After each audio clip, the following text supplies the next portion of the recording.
Liabilities की तरफ move करते हैं कि क्या होती है लाइबिलिटीज। बताया था कुछ कि क्या होती है लाइबिलिटीज।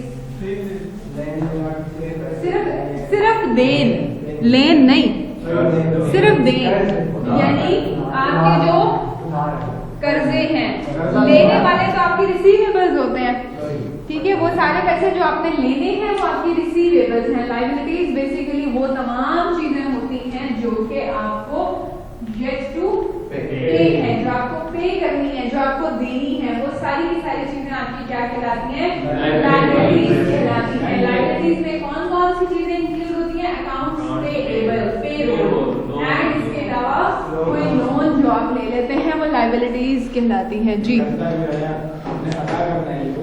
बिल्कुल, जो आपने अदा करना होता है वो कर्जा होता है, ठीक है। लाइबिलिटीज अगेन जिस तरह से एसेट्स की टाइप्स हैं इसी तरह से लाइबिलिटीज की भी टाइप्स हैं। लाइबिलिटीज दो तरह की होती हैं, किस किस तरह की, एक करंट लाइबिलिटीज होती हैं और दूसरी नॉन करंट लाइबिलिटीज। इनको लॉन्ग टर्म लाइबिलिटीज भी कहा जाता है। इनको क्या कहा जाता है, लॉन्ग टर्म लाइबिलिटीज भी कहा जाता है। ये क्या होती है, लेस देन 1 ईयर होती है। ये क्या होती है, मोर देन 1 ईयर यूटिलाइज होती है, ठीक है। लेस देन 1 ईयर यूटिलाइज कर सकते हैं। यूटिलाइज करने से मुराद ये है कि आप 1 साल से पहले पे कर दें। जो पैसे आपने लिए हैं वो 1 साल के अंदर अंदर उनको वापस अदा कर दिया जाए तो वो क्या कहलाती हैं, करंट लाइबिलिटीज कहलाती हैं। लेकिन अगर आपने लोन लिया है और वो आपने 5 साल, 6 साल, 10 साल, 20 साल के बाद पे करना है तो वो आपकी नॉन करंट या लॉन्ग टर्म लाइबिलिटीज कहलाएंगी, ठीक है।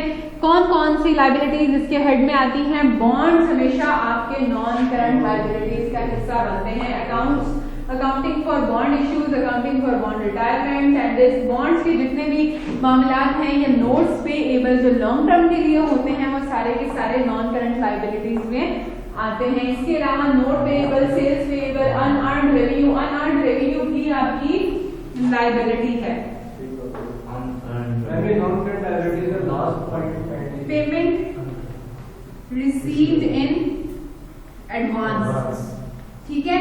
जब आपने कोई काम करके देने का वादा किया और आपने कहा कि ये काम, ये सर्विस मैं आपको दूंगा लेकिन इसके अगेंस्ट आप मुझे एडवांस में पे करेंगे तो वो टर्म क्या कहलाती है, अनअर्न्ड रेवेन्यू की टर्म कहलाती है। वो टर्म क्या कहलाती है, अनअर्न्ड रेवेन्यू की टर्म कहलाती है। इसके अलावा current मैच्योरिटीज of long term debt. Long term debt जो है वो आपके करंटली अगर मैच्योर हो जाएं, जल्दी मैच्योर हो जाएं तो वो क्या कहलाते हैं, वो किस कैटेगरी में लाया करते हैं, करंट लाइबिलिटीज की कैटेगरी में लाया करते हैं। इसके अलावा statement presentation and analysis. Basically आप जब अपनी करंट लाइबिलिटीज देख रहे होते हैं, जो इस साल का आप एनालिसिस करते हैं या जो स्टेटमेंट बनाते हैं करंट ईयर की, वो आपकी किस में शामिल होती है, करंट लाइबिलिटीज का हिस्सा बनती है।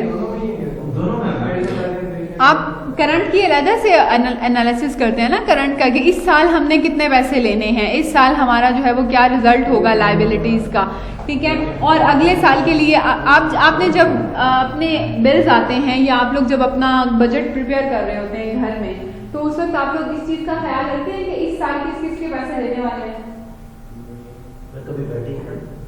कभी बड़ों के साथ बैठा गया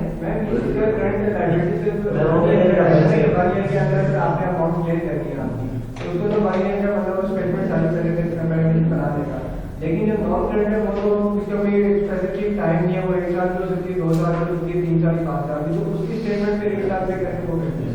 देखें नॉन करंट लाइबिलिटीज जो होती है ना, जब वो अकर होती हैं तो उस वक्त ही उसकी स्पेसिफिक जो ड्यूरेशन होता है ना वो डिसाइड कर लिया जाता है। जैसे हमने बॉन्ड की बात की है तो बॉन्ड्स की जो मैक्सिमम मेच्योरिटी जो मिनिमम मेच्योरिटी होती है वो 10 इयर्स होती है। मोस्ट ऑफ द टाइम्स जो आपके बॉन्ड्स हैं वो 10 साल के होते हैं। रेयर केसेस में ऐसा होगा कि बॉन्ड्स 5 इयर्स या 2 इयर्स के तो खैर होते ही नहीं है, ठीक है। 5 इयर्स, 7 इयर्स, 8 इयर्स, 9 इयर्स इतनी मेच्योरिटी आएगी तो फिर आप ऑन ईयरली बेसिस उसको वेरीफाई जरूर करेंगे, अपनी स्टेटमेंट को एनालाइज जरूर करेंगे कि कोई ऐसी लाइबिलिटी जो इस साल फुलफिल होनी हो, जो इस साल हमने देनी हो, ठीक है। तो वो स्टेटमेंट्स आप प्रिपेयर करते हैं।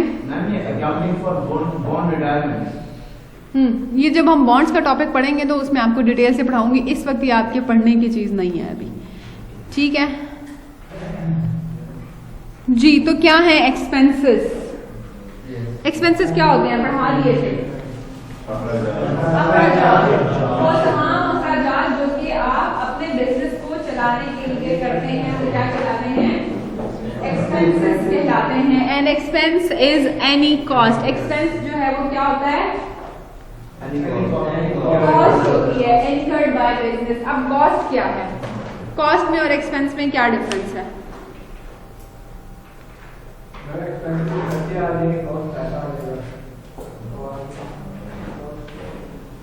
एक्सपेंस आपका तब काउंट किया जाता है व्हेन बेनिफिट रिसीव, ठीक है।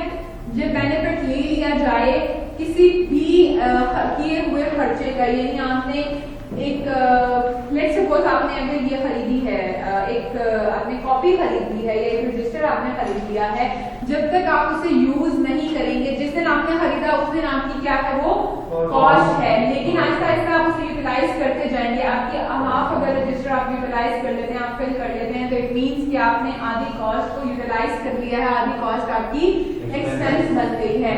वो दी हुई अमाउंट या वो पेड अमाउंट जिसको आप यूटिलाइज कर लें वो आपका एक्सपेंस कहलाता है।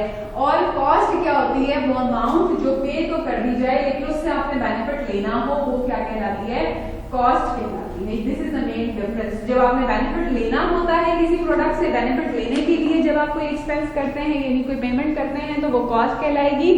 और अगर आप उससे बेनिफिट ले लेते हैं, उसको यूटिलाइज कर लेते हैं, तो वो आपका क्या बन जाता है, एक्सपेंस बन जाता है। ठीक है, इसी तरह से जैसे एसेट्स की और लायबिलिटीज की टाइप्स हैं, इसी तरह से एक्सपेंडिचर्स की और एक्सपेंसेस की भी टाइप्स हैं। एक्सपेंसेस बेसिकली ब्रॉडली एक्सपेंडिचर की ही एक टर्म है। ठीक, एक्सपेंसेस अगेन आपके पास दो तरह के होते हैं, कैपिटल एक्सपेंडिचर्स एंड नॉन। आपको कैपिटल एक्सपेंडिचर्स की फिलहाल जरूरत नहीं है, जब इसकी जरूरत होगी कि मैं तब आप लोगों को पढ़ाऊंगी। फिलहाल आपको जो चीज याद रखनी है वो क्या है, आपके कुछ ऑपरेटिंग एक्सपेंसेस होते हैं और कुछ नॉन ऑपरेटिंग एक्सपेंसेस होते हैं। ऑपरेटिंग एक्सपेंसेस वो तमाम एक्सपेंसेस होंगे जो कि आपके बिजनेस में ऑपरेशंस में काम आने वाली चीजों पर हो रहे होंगे। ठीक, ऑपरेशंस में अगर मशीनरी या प्लांट आप यूटिलाइज कर रहे हैं, उसको यूज करके अपने ऑपरेशंस चला रहे हैं, प्लांट में या मशीनरी में कोई प्रॉब्लम आ गई, कोई फॉल्ट आ गया, उसको सेट करवाना है, तो वो एसेट आपका क्या कहलाएगा, सॉरी वो एक्सपेंस आपका क्या कहलाएगा, ऑपरेटिंग एक्सपेंस। लेकिन आपने अगर उसके लिए बिल पे करना है, अपनी बिल्डिंग का रेंट पे करना है या इसके अलावा कोई ऐसा एक्सपेंस जिसका ऑपरेशंस के साथ कोई ताल्लुक नहीं है, तो वो एक्सपेंस आपका क्या कहलाएगा, नॉन ऑपरेटिंग एक्सपेंस कहलाएगा। फिक्स्ड एंड वेरिएबल एक्सपेंसेस दो तरह के एक्सपेंसेस होते हैं। ये वैसे तो अकाउंटिंग में जरा कम ही यूटिलाइज होते हैं वैसे, लेकिन फिर भी इन चीजों का ख्याल रखना पड़ता है कि वेरिएबल एक्सपेंसेस वो तमाम एक्सपेंसेस जो कि आपके प्रोडक्शन के इंक्रीज या डिक्रीज होने के साथ साथ चेंज होते रहें, वो वेरिएबल एक्सपेंसेस कहलाते हैं। अगर आप प्रोडक्शन नहीं कर रहे, आप ऑपरेशंस नहीं चला रहे, फिर भी आपको जो एक्सपेंसेस बेयर करने पड़ते हैं वो आपके फिक्स्ड एसेट्स होते हैं। अब मैं इसकी एग्जांपल आपको यूं देती हूँ कि आपकी एक शॉप है और उस शॉप का रेंट आपको हर हाल में पे करना होता है, चाहे आपकी शॉप में सेल हो रही है या नहीं हो रही। ठीक, चाहे आप उस शॉप से अर्निंग कर रहे हैं या नहीं कर रहे, तो आपका जो रेंट है वो क्या है, फिक्स एक्सपेंस है। ठीक, लेकिन आपकी उस शॉप में जो इलेक्ट्रिसिटी आप यूज कर रहे हैं, उस इलेक्ट्रिसिटी का जो एक्सपेंस है वो आपका वेरिएबल एक्सपेंस कहलाएगा। कैसे, क्योंकि अगर तो कस्टमर ज्यादा है, आपको जरूरत ज्यादा है, तो आप इलेक्ट्रिसिटी ज्यादा यूटिलाइज करेंगे। ठीक, लेकिन अगर कस्टमर ही नहीं है, डिमांड ही नहीं है, तो फिर आपको इतनी ज्यादा इलेक्ट्रिसिटी यूटिलाइज करने की जरूरत है, ऑब्वियसली नहीं। तो फिर जितना ज्यादा आप इस्तेमाल करेंगे उतना ज्यादा आपको इलेक्ट्रिसिटी का एक्सपेंस बेयर करना पड़ेगा। तो ये वेरी करता रहता है on your usage, right. So expenses and expenditures जो हैं वो इस तरीके से मूव करते हैं। रेवेन्यूज की तरफ मूव करते हैं। रेवेन्यूज क्या होते हैं, रेवेन्यूज क्या कहलाती हैं, हमारी सेल्स। जो हमारी सेल्स होती हैं उन्हीं को हम रेवेन्यू कहते हैं। What is the difference between revenue and income, क्या फर्क है रेवेन्यू में और इनकम में? रेवेन्यू भी पैसा कमाना होता है और इनकम भी पैसा कमाना होता है, तो फिर दोनों में फर्क क्या है? अगर दोनों में पैसा ही कमाना है,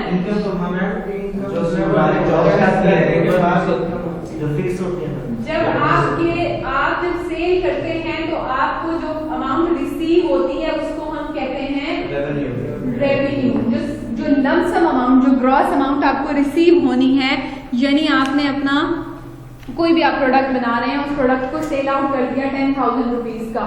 10,000 रुपीज का जब आपने सेल किया है तो आपके पास लमसम अमाउंट 10,000 की आई है, वो आपकी सेल्स की अमाउंट है। जो सेल्स की अमाउंट होती है उसको हम कहते हैं रेवेन्यू, ठीक है। इसके अगेंस्ट इसमें से जब आप अपने तमाम एक्सपेंसेस, जाहिर सी बात है जब आपने सेल की तो उस सेल को करने के लिए, उस सेल को पॉसिबल बनाने के लिए भी तो कुछ ना कुछ एक्सपेंसेस आपको करने पड़े होंगे ना। ऐसा तो नहीं है कि विदाउट एनी एक्सपेंस आपने वो सेल अकर कर ली होगी, कभी भी ऐसा नहीं होता। सो उस सेल को अकर करने के लिए जो एक्सपेंसेस आपने किए हैं वो जब आप माइनस कर देते हैं, फिर आप कहां पर पहुंचते हैं? इनकम पर पहुंचते हैं, राइट। सो रेवेन्यूज माइनस एक्सपेंसेस आपके इनकम कहलाती है। रेवेन्यू क्या है? Revenue is any money earn by the business. पैसा जो कि बिजनेस कमाता है वो क्या कहलाते हैं? रेवेन्यूज कहलाते हैं। अगेन रेवेन्यूज दो तरह के होते हैं, operating revenue and the second one is non operating revenue. वो रेवेन्यू जो कि आपको ऑपरेशंस से रिसीव होता है, बिजनेस की मेन एक्टिविटीज से रिसीव होता है, वो आपका ऑपरेटिंग रेवेन्यू कहलाता है। और जो मेन एक्टिविटीज के अलावा अदर रिलेटेड एक्टिविटीज से इस्तेमाल होती है, यानी आपको मिलता है, वो आपका नॉन ऑपरेटिंग रेवेन्यू कहलाता है, ठीक है। लेट सपोज आपके पास एक बिल्डिंग है, उस बिल्डिंग में से आपने जो है वो दो पोर्शन हैं, हम जूम कर लेते हैं, और उस बिल्डिंग की एक जो बिल्डिंग का पोर्शन है उसको आप यूटिलाइज करते हैं अपने ऑफिस और अपने तमाम वर्क के लिए, और जो ऊपर का ऑफिस है यानी ऊपर की जो बिल्डिंग का जो एरिया है वो आपने रेंट पर दिया हुआ है, ठीक है। आपके बिजनेस की मेन एक्टिविटीज कहां तक महदूद है? सिर्फ लोअर एरिया तक, ठीक है। आपको इस एरिया से जो प्रॉफिट होगा, यानी इन आपकी मेन एक्टिविटीज से जो प्रॉफिट होगा वो आपका ऑपरेटिंग रेवेन्यू है। लेकिन आपने जो बिल्डिंग रेंट पर दी है उसका रेंट आपको मंथली बेसिस पर मिल रहा है, रेवेन्यू तो हो रहा है ना, ठीक, लेकिन आपकी मेन एक्टिविटी का हिस्सा नहीं है वो, ठीक। आपकी मेन एक्टिविटी से हट के आपको सपोर्ट करने के लिए एक रेवेन्यू का सोर्स है, तो that is known as operating non operating revenue. किसको?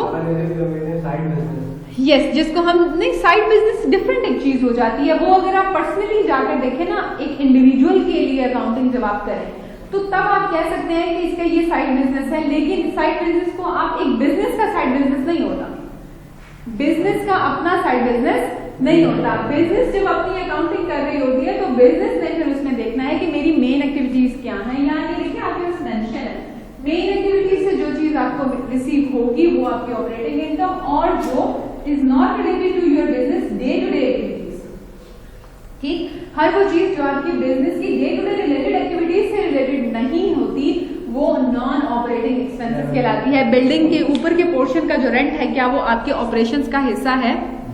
नहीं, वो आपको सपोर्ट करने के लिए एक एक्स्ट्रा बेनिफिट आपको मिल जाता है, उसको हम कहते हैं नॉन ऑपरेटिंग रेवेन्यू, ठीक हो गया। लायबिलिटीज को हमने डिस्कस किया था। लायबिलिटीज मेजरली अगर हम बात करें तो लायबिलिटी कर्जे होते हैं, ऐसा ही है, लेकिन उसकी एग्जांपल में हमने पढ़ा था लायबिलिटीज जो है वो कॉमनली किसको कहते हैं? अकाउंट्स पेएबल को लायबिलिटीज कहते हैं, ठीक है।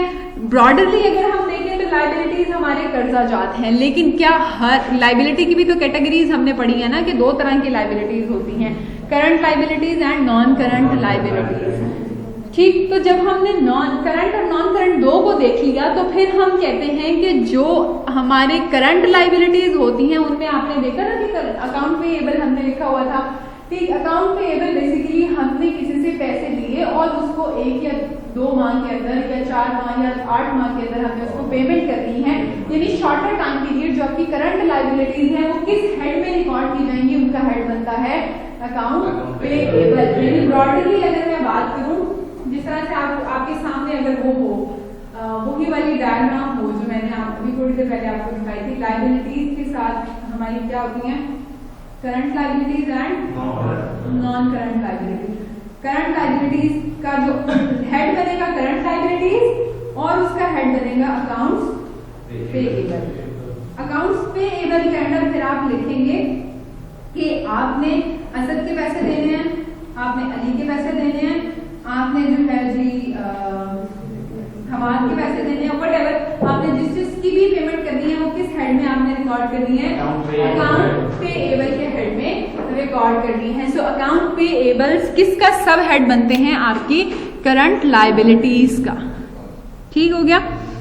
What are account receivables? जिस तरह से पेएबल्स हैं उसी तरह से रिसीवेबल्स हैं, जिसको आप लेन और देन कह देते हैं। जब लेने होते हैं तो वो रिसीवेबल्स होते हैं, जब देने होते हैं तो वो पेएबल्स होते हैं।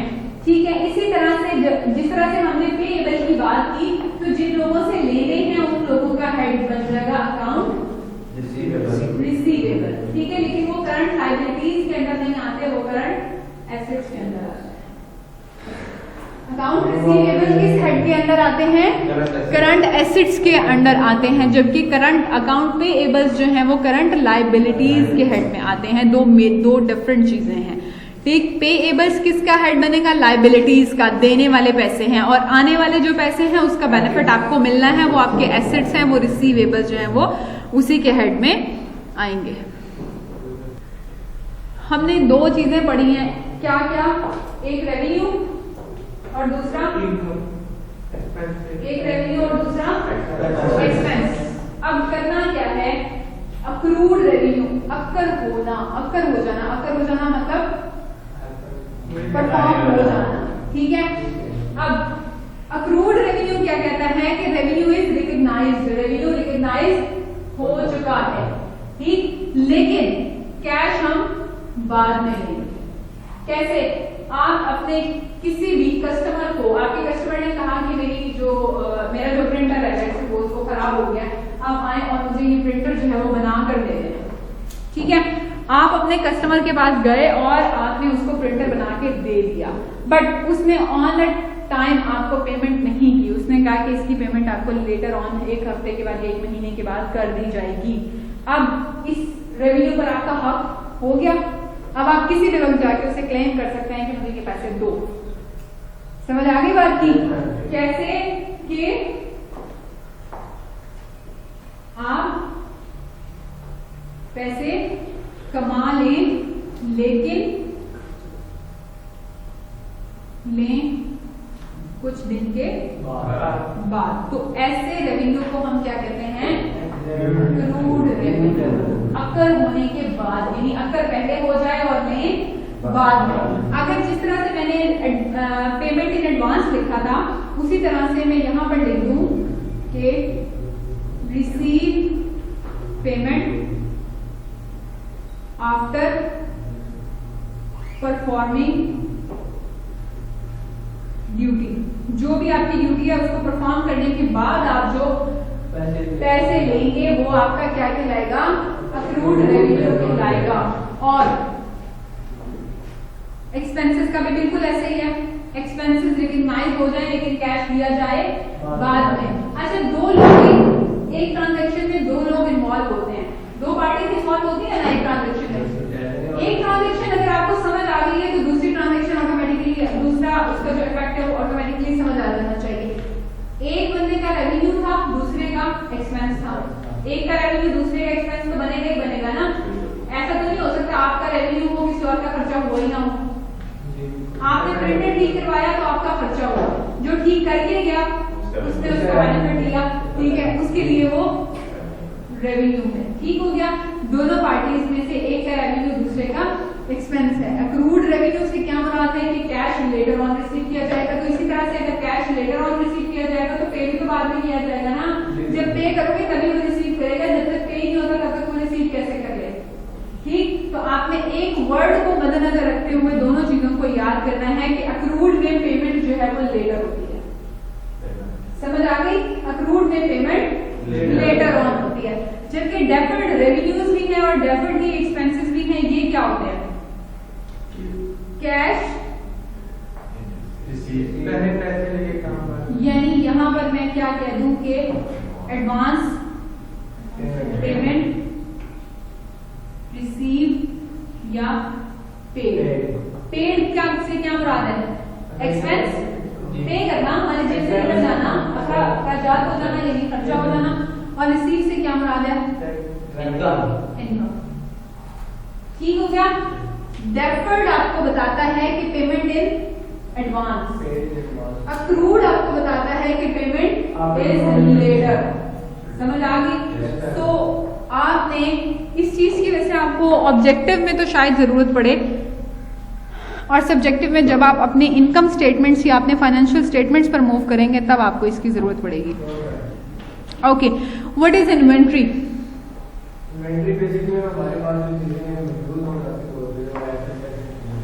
वो तमाम चीजें जो कि आप रीसेल पर्पस के लिए अपने पास ला कर रखते हैं वो आपकी इन्वेंट्री कहलाती है। हर वो चीज जो कि आप रीसेल पर्पस के लिए अपने पास रखते हैं वो आपकी इन्वेंट्री कहलाएगी। आप लोग अक्सर शॉप्स पर चले जाते हैं, शॉप्स पर जाते हैं या मेडिकल स्टोर पर जाते हैं तो आप देखते होंगे कि उसने बहुत सारी मेडिसिन अपने पास रखी हुई होती हैं।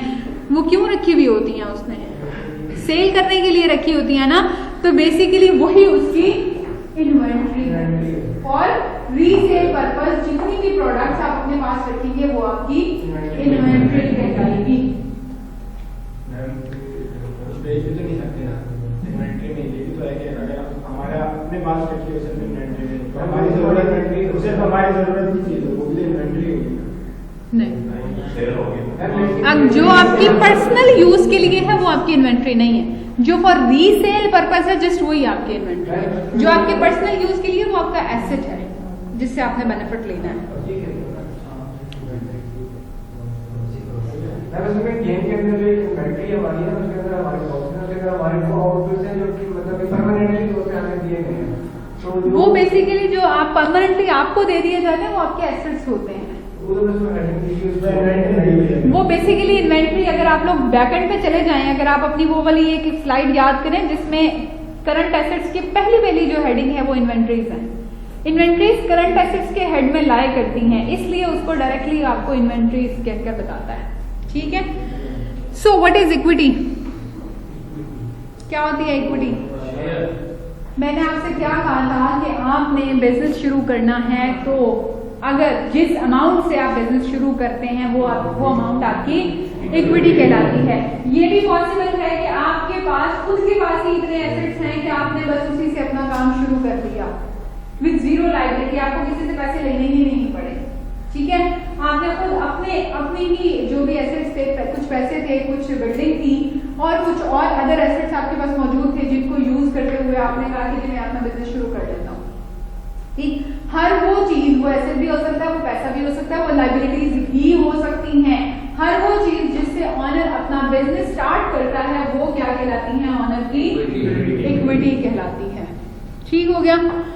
अब अगर ऑनर के पास 1 लाख रुपीज थे, ऑनर के पास 1 लाख थे, लेकिन उसने कहा कि मेरा जो बिजनेस है जो शुरू हो सकता है, जो शुरू की रिक्वायरमेंट है वो तो 1,50,000 की है, तो फिर वो क्या करेगा?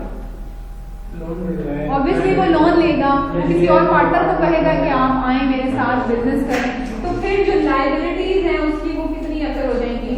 50,000 की। टोटल इक्विटी उसकी कितनी बनेगी?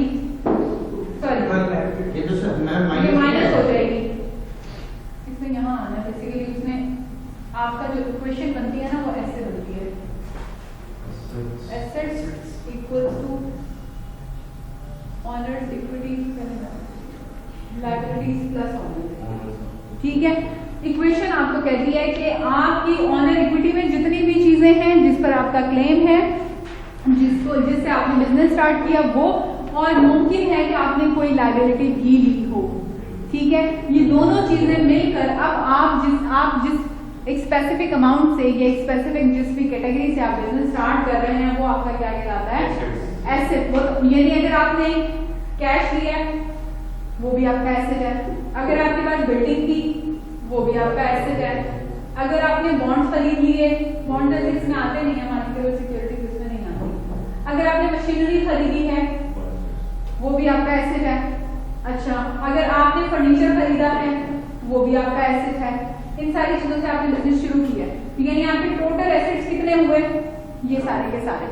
क्या इन सारे के सारे एसेट्स को खरीदने के लिए आपके पास पैसे थे? हो सकता है, पॉसिबल है। ठीक है, लेकिन अगर थे तो ओके फाइन, ये सारी की सारी आपकी ऑनर इक्विटी या लायबिलिटीज जीरो है। अगर नहीं थे तो फिर जितने लायबिलिटीज की मद में आए वो लायबिलिटीज और बाकी सारी इक्विटी। ठीक हो गया। तो सिंपली अगर हम कहें कि व्हाट इज ऑनर्स इक्विटी, हर वो चीज जिससे ऑनर अपना बिजनेस स्टार्ट करता है वो उसकी ऑनर की इक्विटी कहलाती है। बेसिकली जिसके ऊपर वो क्लेम कर सकता है कि ये चीज मेरी है, ये यहाँ से मैं उठा सकता हूँ। यस, जितना ऑनर का शेयर होता है बिजनेस में वो सारे का सारा जो है वो उसकी इक्विटी कहलाता है। ठीक हो गया। ये जब पढ़ाऊंगी डेप्रिसिएशन ये तब डिस्कस कर लूंगी, अभी नहीं करती। ठीक हो गया। अकाउंटिंग पीरियड क्या होता है, अभी जो चीज आपने समझनी है व्हाट इज अकाउंटिंग पीरियड। आप लोग देखते होंगे इंटरेस्ट आपको सेमी एनुअली नहीं, सेमी एनुअली बहुत कम आप लोगों को नजर आता होगा। इंटरेस्ट आप लोगों को एनुअल बेसिस पर मिल रहा होता है। इंटरेस्ट एनुअली देखते हैं? नहीं बता। अच्छा, अपने मंथली आप लोग अपने एक्सपेंसेस जो हैं वो मंथली बेसिस पर देखते हैं या डेली बेसिस पर देखते हैं? कौन डेली बेसिस पर देखता है और कौन मंथली बेसिस पर देखता है और कौन ईयरली बेसिस पर जाके देखता है? आप मंथली बेसिस पर देखते हैं। ओके, कोई और डेली बेसिस पर या ईयरली बेसिस पर देखता हो? मंथली बेसिस पर देखते हैं ना, यानी एक महीने के बाद ही सही से अंदाजा लगाया जा सकता है कि हमने इस महीने में कितने खर्चे किए। अगर आप डेली बेसिस पर अपने एक्सपेंसेस देखने बैठ जाएं तो क्या आप डेली बेसिस पर अंदाजा कर लेंगे कि हमने कितने खर्चे किए? ऑब्वियसली नहीं कर सकते, मुश्किल हो जाता है। अच्छा, अब आपको याद हो अगर तो इसकी एग्जांपल मैंने आपको दी थी अपने, अगर फर्स्ट लेक्चर में वापस चले जाएं तो वहां पर आपको एग्जांपल दी थी कि अगर आप डेली बेसिस पर कैंटीन पे जाकर अपना डेली का डेली एक्सपेंस पे करें, यानी जो भी आप फॉरन से बिल पे करें, तो आपको अंदाजा होगा कि आपने इधर कैफेटेरिया में कितना खर्च किया। नहीं होगा। लेकिन अगर आप मंथली बेसिस पर उसको पे करते हैं तो फिर आपको एक लमसम अमाउंट आपके सामने होगी, आपको नजर आ जाएगा कि यस इतनी अमाउंट जो है वो मैंने अपने खाने पर खर्च कर दी है। ठीक है।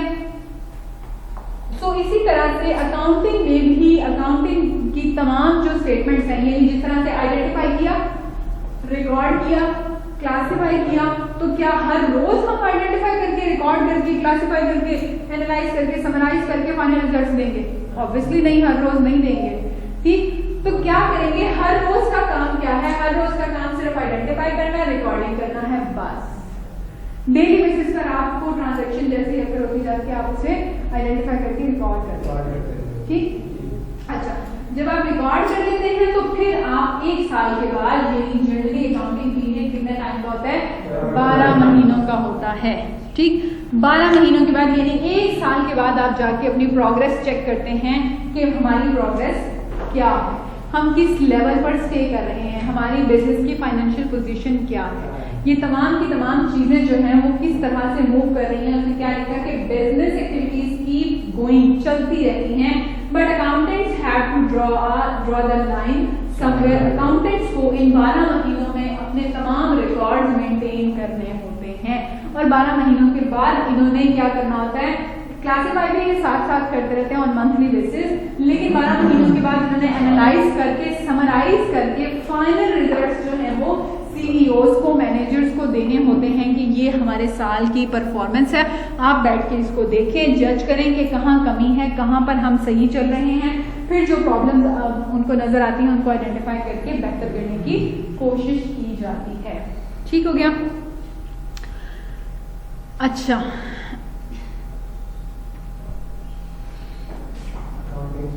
ये तो पढ़ लिया मेरा ख्याल है। कहाँ पढ़ा था? पढ़ लिया। कहाँ पढ़ा? अच्छा, ये देखें, आइडेंटिफाई किया ट्रांजैक्शन और इवेंट अकर हो गया, रिकॉर्ड किया, जर्नलाइज कर रहे हैं। रिकॉर्डिंग का प्रोसेस क्या कहलाता है? जर्नलाइजिंग कहलाता है। क्लासिफाइंग का प्रोसेस क्या कहलाता है? लेजर्स में पोस्टिंग करने का अमल क्लासिफिकेशन करना कहलाता है। अच्छा,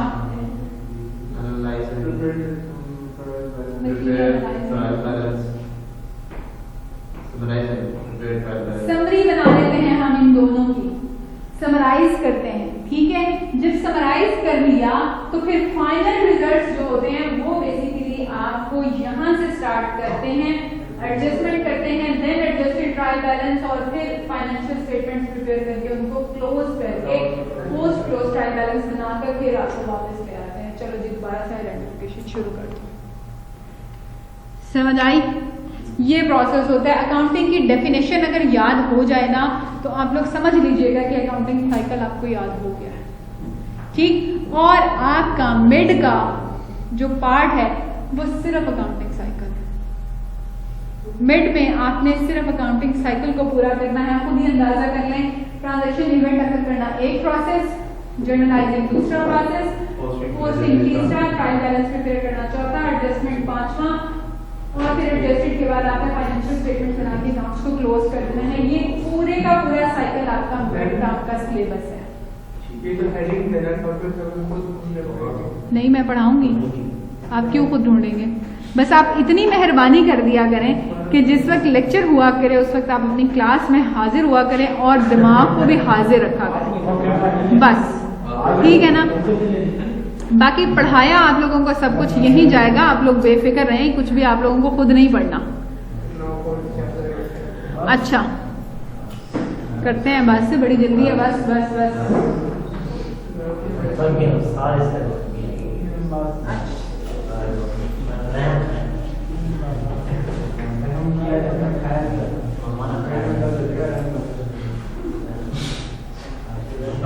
अच्छा जी, क्या कहा था हमने? हमारे अकाउंटिंग के पिलर्स कितने हैं? आप लोग ना जानबूझ के इसको अपने सर पे ले रहे हैं, अदरवाइज चीजें वही हैं जो मैं डिस्कस कर चुकी हूँ।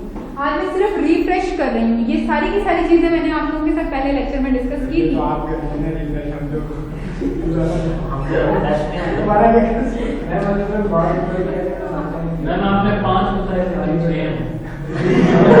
अच्छा ये 6 क्यों हो गए भाई? एक आपके पास ये है,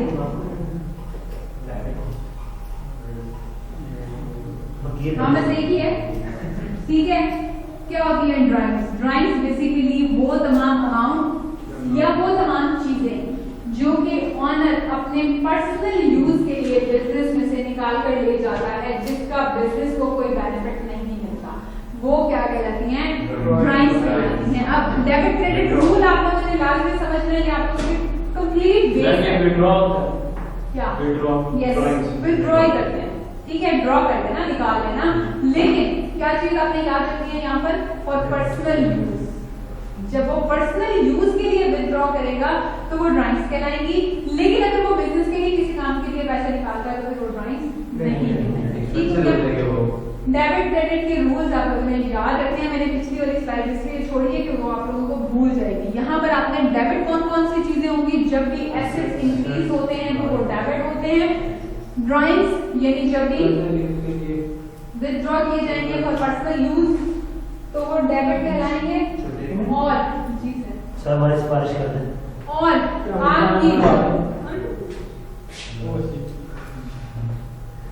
आपकी जो एक्सपेंसेस हैं, यानी जब भी आप खर्च कर देते हैं बिजनेस में, वो आपकी क्या कहलाते हैं? एक्सपेंसेस कहलाते हैं। और एसेट्स, ड्राइंग्स और एक्सपेंसेस, 3 चीजें आपने याद रखनी है जो कि हमेशा क्या होती हैं? डेबिट होती हैं, ठीक। एसेट्स जब भी आपके बिजनेस में आएंगे तो इंक्रीज करेंगे ना आपके बिजनेस के एसेट्स को, जब भी इंक्रीज करेंगे तो वो क्या कहलाएंगे? डेबिट करेंगे आपके जर्नलाइजिंग के प्रोसेस में। ड्राइंग्स जब भी ऑनर विथड्रॉ करेगा पैसे अपने पर्सनल यूज के लिए बिजनेस में से निकाल के ले जाएगा तो वो क्या कहलाएंगी? ड्राइंग्स। और वो किस कैटेगरी में लाई करेंगी? डेबिट कैटेगरी, ठीक है। अच्छा इसके अलावा ना एक चीज आप लोग देखिए, हमने मैथ में प्लस माइनस का फॉर्मूला कभी पढ़ा होगा, पढ़ते हैं आप लोग? सुबह पढ़ा था, चलिए अच्छा ही हो गया, रिफ्रेश हो गया।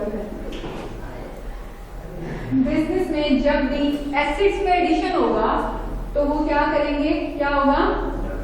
डेबिट होगा, यानी कि ऐड हो जाएगा, ठीक है। ऑनर जब विथड्रॉ करके ले जाएगा, पिछली दफा 10,000 ले गए थे, अच्छा जब आप अपने उसमें चले जाए वापस, जिस एग्जाम्पल में हम वेरी फर्स्ट टाइम हमने स्टार्ट किया था कि आपने अपने दोस्त से पैसे लिए, ठीक है, अब कर्जदार हो गए आप उसके, ठीक। अच्छा वापस नहीं किए, वापस देने से पहले दोबारा चले गए, मुझे और पैसे दे दो, वो आपको पैसे तो दे देगा लेकिन उसके साथ साथ आपको ये भी सुना देगा इतने हो गए, ठीक है। तो बेसिकली जब ऑनर अपने पर्सनल यूज के लिए आपके अपने बिजनेस में से कैश या कोई भी चीज लेकर जाता है तो बिजनेस भी उसको बताता है कि इतने पैसे देने हैं अपने तरफ से, ठीक है। तो फिर बिजनेस अपने अकाउंट में उसको ऐड कर लेता है कि पहले इतने गए थे अब इतने चले गए हैं, समझ आई, इतने पैसे हमने इससे लेने हैं। कंफ्यूज हो रहे हैं? मैं अगर वो विड्रॉ कर रहा है अपने अकाउंट से बिजनेस से तो वो निकाल रहा है तो बिजनेस का उसमें साइड इफेक्ट कोई नहीं पड़ेगा कि उसकी अमाउंट जो है वो कम हो रही है। तो बिजनेस में से अमाउंट कम हो रही है वो ना, पॉजिटिव में क्यों आएगा, नेगेटिव में क्योंकि उसमें पैसे ऐड हो रहे हैं ना, उसने पहले इतने निकला बाद में इतने निकला, उसमें पैसे हैं वो निकलवा रहा है। निकलवा रहा है। तो हम क्या कहते हैं कि बिजनेस अपने इस पे जितने भी एक्सपेंसेस करता है वो सारे के सारे एक्सपेंसेस जो कि बिजनेस में से निकल जाते हैं। जाहिर सी बात है एक्सपेंसेस भी तो वही अमाउंट है ना जो बिजनेस में से निकलती है। जब बिजनेस को रन करने के लिए बेनिफिट लेने के लिए आप कोई एक्सपेंस करते हैं तो वो भी तो आपके बिजनेस से पैसा निकल रहा होता है ना, पैसा निकल रहा होता है। अच्छा, हमेशा अकाउंटिंग जो है वो डुअल एस्पेक्ट रखती है, दो उसके वो होते हैं, ठीक है, एक प्लस का दूसरा माइनस का, एक चीज प्लस हो रही है तो दूसरी माइनस हो रही है। अब आप ड्राइंग्स में कंफ्यूज हो रहे हैं, यही वजह है ना, ड्राइंग में कंफ्यूज हो रहे हैं। जर्नल एंट्री की तरफ अगर मैं आ जाऊं, कोई एक चीज ट्रांजैक्शन आप लोग बताएंगे, क्या आप कोई एक ट्रांजैक्शन बता दें जो आप लोग एक एसेट की बताएंगे, एक एक्सपेंस की बताएंगे, बताएं। एसेट में मैंने 10,000 की गाड़ी दी। 10,000 का क्या खरीदा आपने? 10,000 का मैंने कुछ फर्नीचर ले लिया। गाड़ी ले ली तो ठीक है, ओके फाइन। अगर बातों में हमें 10,000 में गाड़ी मिल जाती है, हमारा दिल खुश हो जाता है, तो it's not a big deal, हमें कर लेना चाहिए। 10 लाख कर लिया। छोटी अमाउंट नहीं, हम छोटी-छोटी अमाउंट के साथ खेल लेते हैं, कोई बात नहीं।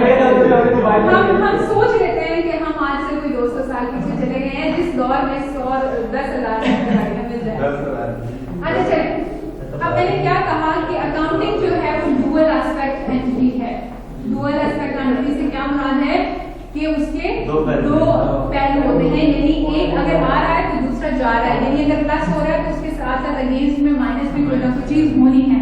इन्होंने क्या कहा कि इन्होंने क्या खरीद लिया है,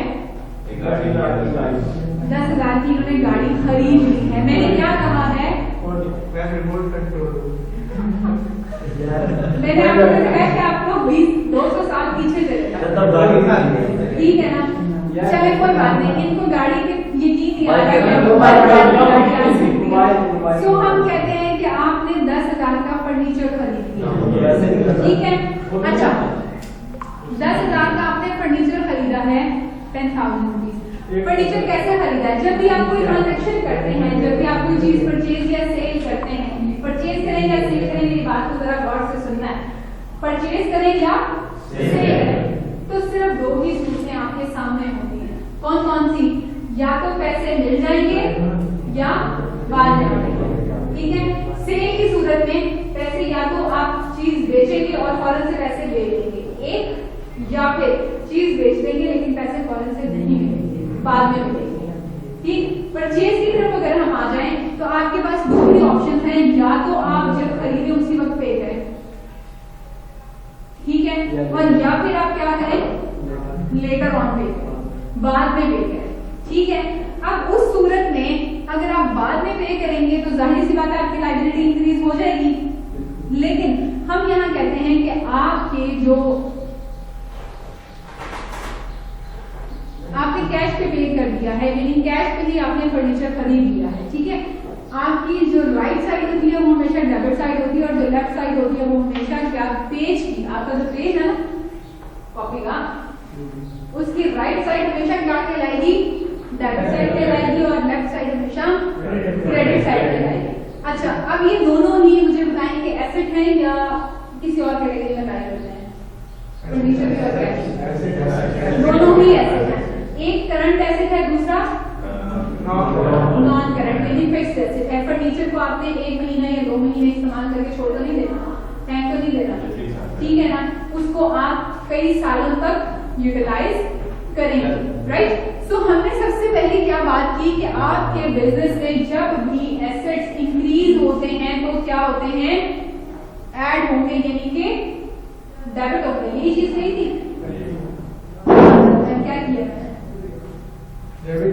डेबिट किए हैं और पर नीचे चूंकि आया था हमारे बिजनेस में, इन हुआ था, जब इन हुआ था तो हमने उसको क्या किया है, परचेज किया, तो इन हुआ ना, उसका एक्सपेंस बढ़ेगा।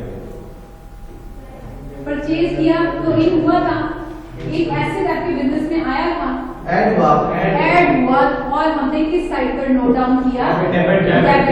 अगर आपके घर में पहले 2 सोफे थे, एक और खरीद लिया तो अब कितने हो गए, 3। तो बेसिकली ये वही कॉन्सेप्ट है, समझ आई। अच्छा, अब कैश तो दिया है ना उसके अगेंस्ट, कैश भी तो हमारा एसेट ही था, और हमारा रूल क्या है, एसेट इंक्रीज होगा तो डेबिट होगा, एसेट डिक्रीज होगा तो क्रेडिट होगा। इंक्रीज हुआ था तो डेबिट किया है, वही एसेट के ही कॉलम में कोई दूसरा एसेट डिक्रीज हुआ है तो वो क्या, क्रेडिट हो गया, ठीक हो गया। इसी तरह से ड्राइंग और एक्सपेंसेस हैं। अब मैं बात कर लेती हूँ, आप लोग इलेक्ट्रिसिटी यूज करते हैं और उसके अगेंस्ट बिल पे करते हैं, अच्छा, अब इलेक्ट्रिसिटी का आपका एक्सपेंस है, इलेक्ट्रिसिटी एक्सपेंस, इलेक्ट्रिसिटी एक्सपेंस के अगेंस्ट कभी ऐसा हुआ है कि आप लोग उसे उन्हें कोई बॉन्ड दे दें, कोई स्टॉक दे दें, कोई और चीज दे दें, पॉसिबल ही नहीं है, वो क्या कहते हैं, कैश। अच्छा, अब मुझे बताएं कौन सा, ब्रॉडली अगर मैं बात करूं तो कौन सा एसेट यानी कौन सी साइड इंक्रीज या कौन सी डिक्रीज हो रही है, दोनों किस कैटेगरी में लाए जाते हैं,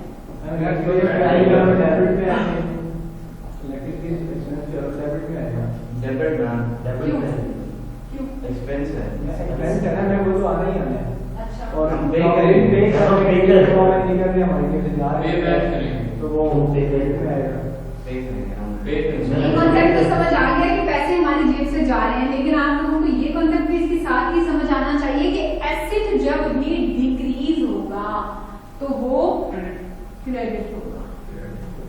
ये कॉन्सेप्ट तो समझ आ गया ना, कि एसेट में जब इंक्रीज होना है तो डेबिट, डिक्रीज होना है तो क्रेडिट। अगर एसेट डिक्रीज होकर क्रेडिट हो रहा है तो फिर कोई ना कोई चीज तो डेबिट होनी चाहिए ना उसके against.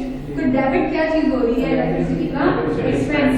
Basically drawings broadly expense के हेड में आती है, इसलिए हम इसको अलग छठा पिलर की वो नहीं करते, यूज नहीं करते कि अकाउंटिंग का ये छठा पिलर है। हम कहते हैं कि अकाउंटिंग के सिर्फ 5 ही पिलर हैं, ठीक है, क्योंकि ये ब्रॉडली किसके अंडर आ रही होती है, एक्सपेंसेस के अंडर आ रही होती है, राइट। इसी तरह से अब मैंने कहा था कि आप लोगों के पास 2 ही ऑप्शन है, या कैश पे खरीद लें या फिर उधार पे खरीद लें, ऐसे ही है।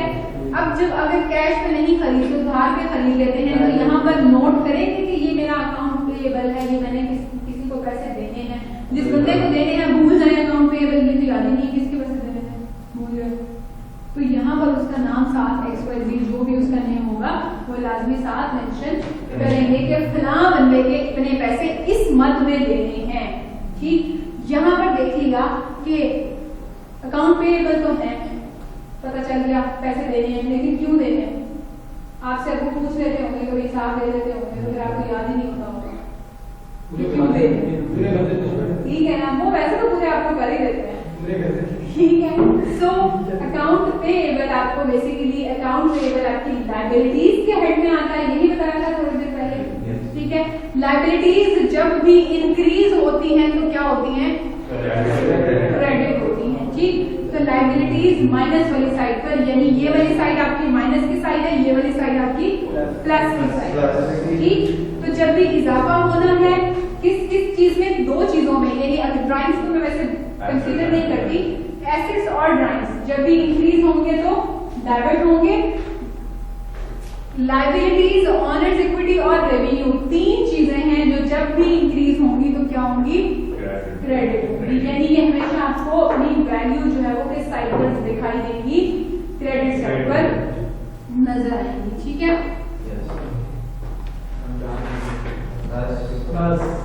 अच्छा,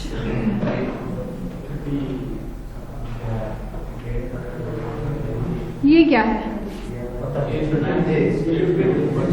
नहीं पढ़ी है, जमा पढ़ा था, पढ़ तो वाकई लिया है, पढ़ तो वाकई लिया है, लेकिन मुझे ये बताएं कि कहाँ पढ़ा था, अकाउंटिंग साइकिल में पढ़ा था, यानी ये वाला जो प्रोसेस है ये क्या, इसमें आप क्या करते हैं, समराइज जब करते हैं तो उस वक्त आप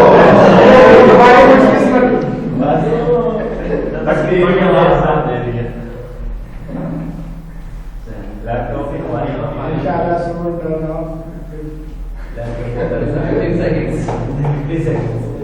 हम काउंटडाउन में सब लोग काउंटडाउन में ओके वेल, मेरे लैपटॉप में इतनी कैपेसिटी है कि अगर उसने बैटरी लो का साइन मुझे दे भी दिया ना, फिर भी 15 मिनट उसने निकाल दिया। अच्छा चलें, बच्चों को मैं जाने देती हूँ, बच्चे चले जाएं। लेकिन जितनी चीज़ें इसके आगे मौजूद हैं वो सारी की सारी आपको सपोर्ट करने के लिए हैं। उसमें से कोई ऐसी चीज़ नहीं है जो आप लोगों को समझ ना आ रही हो। ज़रा बैकेंड पे अगर मैं जाकर देखूं तो आप लोगों को फाइनेंशियल स्टेटमेंट्स बता दिया कि क्या होती हैं, और ये सारी फाइनेंशियल स्टेटमेंट्स के स्पेसिमेंस हैं जो कि आप लोगों ने समझने हैं। ये वाले कि बैलेंस शीट और इनकम स्टेटमेंट किस तरीके से बनाई जाती है, इनकम स्टेटमेंट का फॉर्मेट क्या होता है, स्टेटमेंट ऑफ ऑनर्स इक्विटी किस तरह से बनती है, उसका फॉर्मेट क्या होता है, स्टेटमेंट ऑफ कैश फ्लो किस तरीके से बनती है, उसका फॉर्मेट आपको दिखाया गया है। सो इसमें कोई ऐसी परेशानी वाली बात नहीं है कि ये चीज़ ऐसे हमें समझ ही नहीं आएगी, ये बड़ा मुश्किल है, ये वो, ऐसा कुछ भी नहीं होगा।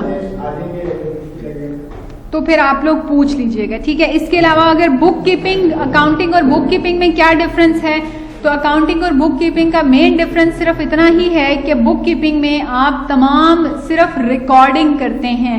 ये वाला जो प्रोसेस है सिर्फ रिकॉर्डिंग तक का प्रोसेस होता है। क्लासिफिकेशन, एनालाइजिंग, समराइजिंग, ये सारे प्रोसेसेस सिर्फ अकाउंटिंग में परफॉर्म होते हैं। ये सारे प्रोसेसेस बुक कीपिंग में परफॉर्म नहीं होते, ठीक हो गया। यूजर्स ऑफ अकाउंटिंग को अगर आप देखें कि अकाउंटिंग के यूजर्स कौन कौन होते हैं, तो कितने लोग हैं, lenders, inventors, government, consumer groups, external auditors और कस्टमर्स, ये सारे के सारे एक्सटर्नल यूजर्स हैं जो कि आपके बिजनेस का हिस्सा नहीं है लेकिन फिर भी आपके बिजनेस की इंफॉर्मेशन को यूज करते हैं, ठीक। और इंटरनल यूजर्स आपके मैनेजर्स, ऑफिसर्स, एम्प्लॉयज और सेल्फ स्टाफ आपका जो है वो सारे के सारे आपके इंटरनल यूजर्स कहलाते हैं। कुछ अपॉर्चुनिटीज आपको बताई गई हैं कि अकाउंटिंग को पढ़ने के बाद आप किस काबिल हो जाएंगे और कौन कौन सी अपॉर्चुनिटीज आपके पास मौजूद होंगी जिनको आप फुलफिल कर सकेंगे। ये भी आपके साथ पहले ही लेक्चर में डिस्कस किया था, अगर आप लोगों को याद हो तो। अब ये मुझे नहीं पता आप लोगों को याद है या नहीं। खड़े ऐसे हो गए हैं जैसे वो तो बैग पहन के ही खड़ा हो गया कि जैसे बस मैडम कहेंगी और मैं यूं भाग जाऊंगा। सो सर्टिफिकेशंस आपके पास कौन कौन सी हो सकती हैं, ये सिर्फ आपकी इंफॉर्मेशन है, इन चीज़ों को आप लोगों ने याद नहीं करना। ये सिर्फ इंफॉर्मेशन है सर्टिफिकेशंस में कि आपके पास कितनी तरह की सर्टिफिकेशंस ले सकते हैं आप इन अकाउंटिंग फील्ड। एथिक्स क्या है ये आप लोग खुद देख लीजिएगा। फंडामेंटल्स में आपके साथ फिर डिस्कस करूंगी इंशाल्लाह। अजम्पशन एंड फंडामेंटल्स को हम अगली क्लास में डिस्कस करेंगे। Okay, thank you. अब आप लोग जा सकते हैं। अल्लाह हाफिज।